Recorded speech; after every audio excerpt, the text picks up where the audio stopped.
안녕하세요. 한자 이야기, 낱말 이야기 56번째 시간입니다. 네, 이 시간에는 동장군이라는 낱말을 한번 살펴보겠습니다. 지금 여름입니다. 사실 굉장히 더운 때인데요. 왜 동장군이냐? 네, 더워서 좀 추운 것을 한번 생각해 볼까 합니다. 네, 좀 시원해질 수 있을지 모르겠네요. 이 그림 많이 보셨죠? 나폴레옹입니다. 나폴레옹 1세. 알프스를 넘어갑니다. 나폴레옹과 동장군이 무슨 상관이 있을까? 상관이 있습니다. 네, 다음 그림. 네. 여기 분명히 나폴레옹인 것 같습니다. 네, 앞에 그림에서도 탄 말이 흰 말인 것 같죠? 백마. 네, 뒤에도 백마인 것 같습니다. 그리고 군인들이 있고 추워서 지금 벌벌 떠는 것 같습니다. 여기에 또 죽은 군인도 있고 눈이 많이 왔습니다. 예, 이제 눈이 왔으니까 겨울과 상관이 되겠죠. 동장군이라는 말을 한번 살펴보겠습니다. 네, 한자로 이렇게 씁니다. 동장군, 쉽게 얘기하면 겨울 장군이란 그런 뜻이죠. 우리가 아주 겨울에 매운 추위, 겨울에 매운 추위를 동장군이라고 합니다. 신문에 가끔 보면 굉장히 한파가 음습할 때 동장군이 쳐들어왔다. 이렇게 해서 또는 동장군 때문에 굉장히 한반도가 꽁꽁 얼어붙었다. 이런 표현을 쓰기도 합니다. 겨울동, 그리고 장차장, 장군장이기도 합니다. 군사군, 이런 뜻이 되겠죠. 한자 잠깐 살펴볼까요? 겨울동이라는 글자는 원래 이렇게 실이 있는데 실에 매듭이 있어요. 실의 끝에 매듭을 짓습니다. 끝에 매듭을 지음으로 매듭을 짓는다는 것은 끝이란 그런 뜻이 되겠죠. 그리고 아래에 보면 이런 글자가 있어요. 얼음을 뜻하는 얼음빙입니다. 얼음은 겨울에 열지 않습니까? 보통 추울 때. 그래서 겨울은 보통 마지막 해를 뜻하죠. 그래서 마지막 얼음이 어는 계절이다 해서 모양이 이렇게 좀 바뀌었을 뿐이에요. 모양이 바뀌었다. 네, 이렇게 쓰기도 하고 이렇게 쓰기도 합니다. 그래서 겨울동입니다. 네, 장차장은 글자가 조금 어려운데 한번 제가 나눠볼까요? 이런 글자가 있습니다. 이런 글자가 있고, 그리고 이런 글자가 있고, 이런 글자가 있죠. 이것은 침상을 얘기합니다. 침상. 좀 자세한 것을 알기 위해서는 제가 따로 강의한 기초한자 1800자를 한번 보시면 쉽게 이해할 수 있습니다. 침상을 얘기합니다. 그리고 이것은 고기를 뜻합니다. 육달을. 거기에 달월은 달을 뜻하기도 하고 고기를 몸을 뜻하기도 합니다. 이것을 조금 옆으로 비스듬히 세놓은 것입니다. 이것은 마디촌이라는 글자인데 단독으로 쓸 때는 마디란 뜻으로 쓰이지만 다른 글자와 합칠 때는 거의 대부분 손을 뜻합니다. 손. 네, 그래서 어떤 사람이 손으로 고기를 잡고 상위에서 제사를 지내는 모양입니다.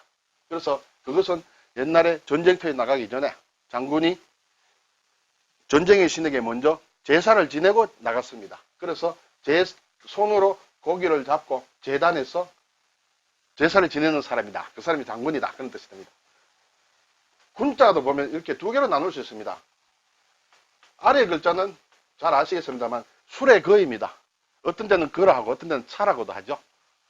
자, 이 부분은 이런 모양으로 볼 수 있습니다. 이렇게 깃발이다. 자, 수레 위에 깃발이 날립니다. 수레 위에 깃발이 날리는 것은 전차를 얘기합니다. 전쟁을 할 때 수레가 보통 때는 사람이 이동하거나 물건을 싣는 데 쓰이지만 또 전쟁이 나게 되면 전차로 쓰이겠죠. 그래서 이렇게 깃발을 꽂은 수레다. 그것이 전차다. 이렇게 해서 모양이 이렇게 정리되어서 이런 뜻이다. 전차는 결국 군사를 얘기합니다. 그래서 군이 됩니다.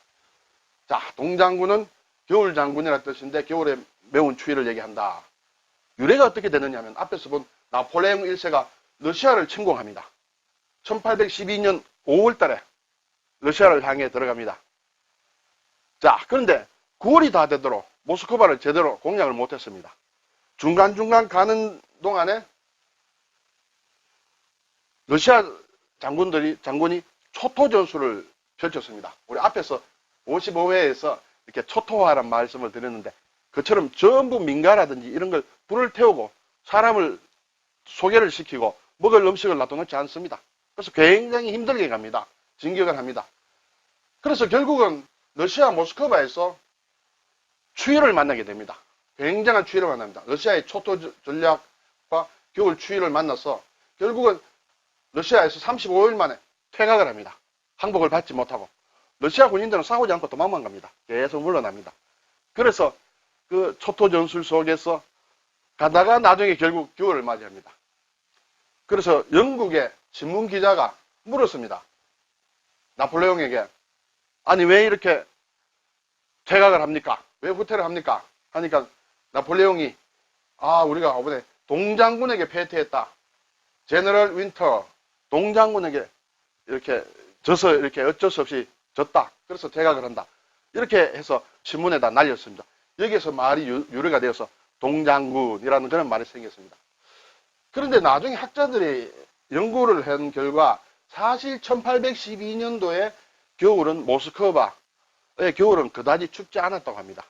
그런데 초토 전술에 밀리고 자꾸 러시아군은 싸우지도 않고 이렇게 물러만 가고 하니까 여러 가지 힘들었겠죠.